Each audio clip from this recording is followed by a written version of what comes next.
राष्ट्रीय वैश्य महासभा द्वारा आगामी 29 जून को पटना के बापू सभागार में 56 उपजातियों वाला वैश्य समाज का वैश्य प्रतिनिधि सम्मेलन आयोजित की गई है। उसकी तैयारी और उसकी सफलता के लिए लगातार हम बिहार दौरे पर हैं और उसी क्रम में कल से गोपालगंज जिला में 13 बैठकें हुई है और सभी जगहों पर वैश्य समाज में काफ़ी जोश खरोश है। लंबे समय के बाद एक बड़ा कार्यक्रम पटना में वैश्य समाज की बुलावा, वैश्य समाज की जुटान के लिए लोग आए हैं। सभी जगह काफ़ी उत्साह है क्योंकि लगातार वैश्य समाज बिहार में ठगा महसूस कर रहा है, सुशासन के नाम पर, सुशासन के सरकार के नाम पर। जहां हमारे एक समय 90 और 95 के दशक में 7-8 मंत्री होते थे, बिहार में वैश्य समाज के होम सेक्रेटरी, कार्मिक सचिव, पटना के डीएम, कमिश्नर दर्जनों होते थे, बोर्ड निगम में हमारे वैश्य समाज के लोग होते थे। आज ठगा महसूस कर रहे हैं। सबसे ज्यादा वोट लेने वाला भारतीय जनता पार्टी और जदयू की सरकार वैश्यों को ठगने का काम किया है। हमारे समाज क्या, जो आज लगातार लूट, अपहरण, हत्या, डकैती पूरे राज्य में हो रहा है। देखिए, सरकार का सभी जाति वर्गों का सर्वांगीण विकास के लिए आयोग गठन हो रहा है। आज खाद्य आयोग, सवर्ण आयोग, दलित आयोग, महादलित आयोग, पिछड़ा आयोग, अति पिछड़ा आयोग। अरे भाई, 22% लोगों का वोट लेकर के आप क्यों ठग रहे हैं? क्यों नहीं हम लोग राष्ट्रीय वैश्य महासभा लंबे समय से वैश्य कल्याण आयोग के गठन का मांग कर रहा है, लेकिन सरकार मुखदर्शक बना हुआ है। हम मांग करते हैं आपके माध्यम से बिहार सरकार को कि अगर एक सप्ताह के अंदर में 29 जून के पहले, वैश्य प्रतिनिधि सम्मेलन के पहले अगर वैश्य कल्याण आयोग का गठन नहीं किया तो 29 जून को शंखनाद होगा पटना में, और बड़ी हम लोग पूरे बिहार में अपने समाज के लोगों को बताने का काम करेंगे कि अब ठगाने का काम मत करो और एक बार करवट लेकर बिहार में महागठबंधन की सरकार बनाने का काम करो। और जिस तरह से 7-7 मंत्री आदरणीय नेता तत्कालीन मुख्यमंत्री लालू प्रसाद जी ने बनाने का काम किया, जिस तरह से बिहार में A to Z का नारा दे करके बिहार के नौजवानों का नेता तेजस्वी प्रसाद यादव जी ने अभियान चलाया है, मुझे भरोसा और विश्वास है कि आने वाले दिनों में वैश्य समाज करवट लेगा और तेजस्वी यादव जी को बिहार के कुर्सी पर बैठाने का अहम भूमिका निभाने का काम बिहार के वैश्य करेगा। इसलिए निश्चित तौर पर वैश्य प्रतिनिधि सम्मेलन के माध्यम से कहीं आप लोग राष्ट्रीय जनता दल या महागठबंधन को फायदा पहुंचाने के लिए कोई कार्य नहीं? महागठबंधन की क्या बात है?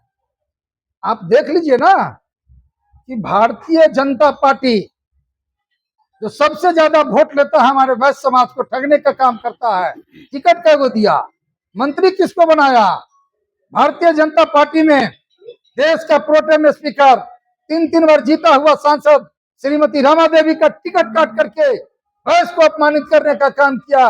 बिहार में डिप्टी सीएम तारकिशोर प्रसाद वैश्य के बेटा को मक्खी की तरफ फेंक करके वैश्य को अपमान करने का काम किया है। इसलिए आने वाले दिनों में वैश्य समाज इसका बदला लेगा 2025 के चुनाव। वैश्य समाज सम्मेलन जो पटना में किया जा रहा है, इससे क्या लाभ होगा वैश्य समाज के लोगों को? वैश्य समाज को हम बताने का काम करेंगे, एकजुट रहो, और जिस तरह से भारतीय जनता पार्टी और एनडीए की सरकार वैश्य समाज को ठग रहा है, इसको समझाने का काम करेंगे कि अब ठगाने का काम मत करो।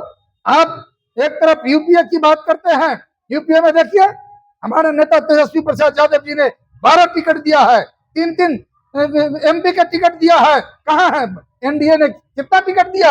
एनडीए वाले से पूछ लीजिए।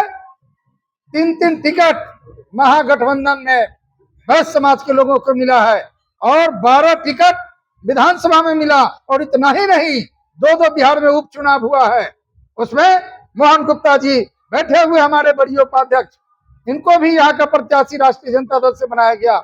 हमारे अरुण शाह जी तारापुर से बनाया गया। लेकिन भारतीय जनता पार्टी सबसे ज्यादा वैश्य का वोट लेने वाला इस गोपालगंज जिला में 6 विधानसभा है। किसी भी विधानसभा से बता दीजिए नाम कि वैश्य समाज के टिकट देने का काम एनडीए ने किया हो। ठगिएगा आप, अब ठगिएगा।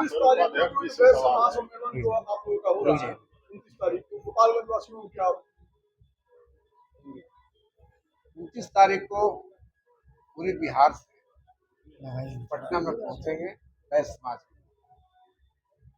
आप जानते हैं कि आजादी के बाद आज तक बीजेपी की सरकार ने हमेशा टिकट का काम किया। आज तक एक भी टिकट कभी वैश्य समाज को नहीं दिया। इसलिए ये जो बैठक है, ये जो कार्यक्रम है, इस कार्यक्रम के तहत हम अपने लोगों को बताने का काम करेंगे कि हमें करना क्या है। हमें जो सुरक्षा देगा, हमें जो संरक्षण देगा, हमारी जो समस्याओं को सुनेगा, उसके साथ हम रहेंगे। जो आपकी समस्याओं को सुनेगा उसके साथ। उपाध्यक्ष जी से एक सवाल है, जिस तरह से बिहार में अभी व्यवसायी आयोग के गठन की बात चल रही है, उसका विरोध चल रहा है, और वैश्य गठन की जो बात हो रही है, वैश्य आयोग गठन की, उस पर सहमति चल रही है। आखिर व्यवसायी आयोग से क्या दिक्कत है, क्या परेशानी? व्यवसायिक आयोग का मतलब है कि वैसे ही मेन व्यवसाय करता है। अगर व्यवसायी का बना देंगे तो इसमें जितने भी मॉल हैं, जो बड़े बड़े टाटा, बिरला, डालमिया लोग काम कर रहे हैं, ये लोग भी व्यवसायी हो जाएंगे। और ये जब व्यवसायी हो जाएंगे तो व्यापार तो हमारा खत्म है ही। जो एक हम लोग के लिए जो मिलने वाला था, हम लोग सुरक्षा के लिए, हम लोग के सर्वांगीण विकास के लिए, ये भी छिना जाएगा। तो ये सब साजिश के तहत बीजेपी कर रहा है, ताकि इसमें जो बड़े बड़े लोग हैं, बड़े बड़े जो उद्योगपति हैं, इनको आगे ला करके हम लोग अध्यक्ष बनाएंगे और इनके हुकूकों को, हक को मारने का काम करेंगे। जिला अध्यक्ष जी से एक सवाल है, जिस तरह से व्यवसायियों की बात हो रही है, टिकट की बात हो रही है, क्या सिर्फ टिकट मिलने से किसी पार्टी द्वारा वैसे समाज का कल्याण हो सकता है, या कुछ और भी मांग है? मांग तो है, टिकट मिलने से ही कल्याण नहीं होगा। सरकार को मतलब हम लोग चेतावनी देंगे, 29 तारीख को सरकार को चेताएंगे कि वैश्य का कल्याण के लिए वैश्य आयोग का ही गठन करें। हमारे राष्ट्रीय उपाध्यक्ष जी ने ठीक कहा, मोहन भैया, जो आयोग का गठन होने जा रहा है, व्यवसायिक और वैश्य आयोग का गठन आपने बताया, तो व्यवसायिक गठन में होगा कि उसमें सभी बिजनेसमैन आ जाएंगे, हर जाति के लोग भी बिजनेसमैन हैं, तो कहाँ से वैश्य को लाभ मिलेगा? कहीं से लाभ नहीं मिलेगा। अध्यक्ष जी, सरकार अगर बातें नहीं मानती है, आपकी डिमांड नहीं मानती है, तो क्या कुछ होगा? अगले हम लोग 29 तारीख को पटना के बापू सभागार से फिर अगला रणनीति तय करेंगे और सड़क पर उतर कर सड़क जाम करेंगे। सरकार को बता देंगे कि वैश्य का माने क्या होता है। वैश्य से ही सरकार चल रही है। वैश्य सरकार यहाँ से लेकर के केंद्र तक वैश्य चलाता है सरकार, इसके पैसे पर सरकार चल रही है और इसी को दरकिनार किया जा रहा है। सबसे बड़ी बात है वैश्य कल्याण आयोग। वैश्य कल्याण आयोग का मतलब है कि जिस तरह से अन्य आयोग उसी वर्ग की सर्वांगीण विकास के लिए बना है, तो वैश्य आयोग का मतलब है कि वैश्य समाज का चेयरमैन हो, वैश्य समाज से वाइस चेयरमैन हो, उसका सदस्य भी वैश्य समाज से हो, क्योंकि उसका सर्वांगीण विकास होना है। वैश्य समाज की अन्य जटिल समस्याएं जो हो रही है आए दिन, अफसरशाहियों के माध्यम से, अपराधों के माध्यम से, तो उस पर अंकुश लगाने का काम वैश्य आयोग करेगा। इसलिए एकदम बिल्कुल स्पष्ट है, क्लियर है कि वैश्य समाज की विकास के लिए, सर्वांगीण विकास के लिए सरकार वैश्य आयोग गठन करे, वैश्य कल्याण आयोग के नाम से। धन्यवाद।